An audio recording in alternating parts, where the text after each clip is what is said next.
அழைத்தவர் நம்மை நடத்திடுவார். சந்தேகம் வேண்டாம், பயமினி வேண்டாம், அழைத்தவர் நம்மை நடத்திடுவார்.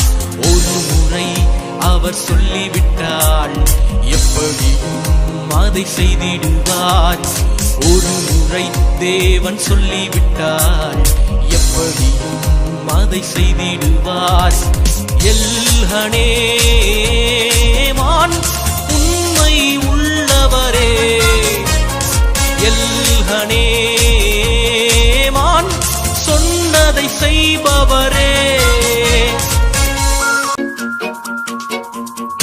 அழைத்த அழைப்பிலே உறுதியுடன் அது நிறைவேறும் வரை நீ பொறுத்திரு.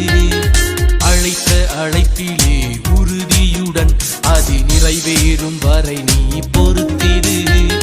கர்த்தர் நிச்சயம் நினைவு கூறுவார், தந்த வாக்கினை நிறைவேற்றுவார். கர்த்தர் நிச்சயம் நினைவு கூறுவார், தந்த வாக்கினை நிறைவேற்றுவார். எல்ஹனேமான்